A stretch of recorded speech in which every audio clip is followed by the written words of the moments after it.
कहना चाहती हूँ कि जब से बीजेपी की सरकार दोबारा चुन के आई है, इन्होंने जो कॉन्स्टिट्यूशन है उसकी धज्जियाँ उड़ा दी। जब भी आप पार्लियामेंट में कोई कानून बनाते हैं तो ये जाहिर सी बात है कि जिन लोगों के लिए वो कानून बनता है पहले उनकी रजामंदी ली जाती है।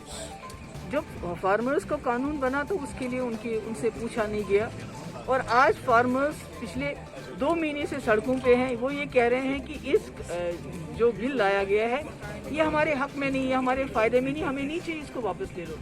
मगर बदकिस्मती ये है कि बीजेपी की सरकार अड़ी हुई है। इतना ही नहीं बल्कि 26 जनवरी को जो एक ड्रामा रचाया गया, जिस तरह से कुछ गिने चुने जो गुंडा एलिमेंट है उनको लाल किले तक रसाई दी गई, उनको वहाँ पहुँचाया गया, उसके बाद उन्होंने झंडा वहाँ लहराया। तो इस तरह जो फार्मर्स को बदनाम करने की कोशिश की गई, ये अब पहली बार नहीं हुआ। जब सीए में हुआ था, सीए के प्रोटेस्ट हो रहे थे, उसके लिए बहुत बड़ा चैलेंज है जो बीजेपी कर रही है। ये मुल्क को तितर बितर करना चाहती है, ये हिंदू मुसलमान को अलग करना चाहती है, ये हिंदू और सिख के बीच में फसाद डालना चाहती है। मैडम इस वक्त सफ़र कर रहे हैं, सबसे ज़्यादा तकलीफ हम समझते हैं इस बात को।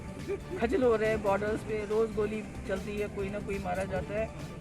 मैंने पहले भी कहा है कि हमारे जो इस वक्त जो हमारी सरकार है, कहीं ना कहीं उनके पास विजन नहीं है कि पाकिस्तान के साथ हमारे रिश्ते कैसे होने चाहिए। चाइना भी, पाकिस्तान और चाइना की बात क्यों करते हैं आप देखिए नेपाल के साथ देखिए, बांग्लादेश के साथ देखिए, श्रीलंका के साथ देखिए, किसी भी पड़ोसी के साथ हमारे रिश्ते ठीक नहीं है।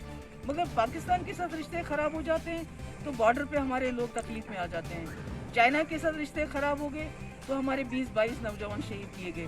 तो मैं समझती हूँ इस सरकार को ये एक इलेक्शन जीतने की मशीन बना हुआ है।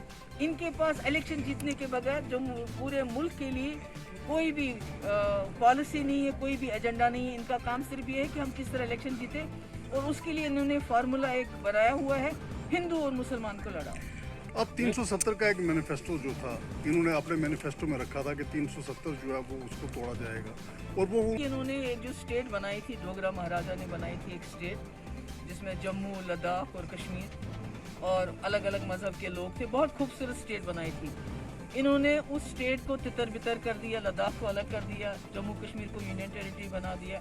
ऐसे डोमिसाइल ला लाए, ऐसे कानून लाए जिससे हमारी ज़मीन और हमारी नौकरियों को सेल पे लगा दिया। हमारा नौजवान, उसको नौकरी नहीं मिलती है, मगर जो बाहर के लोग हैं उनको उसमें हिस्सा मिलता है।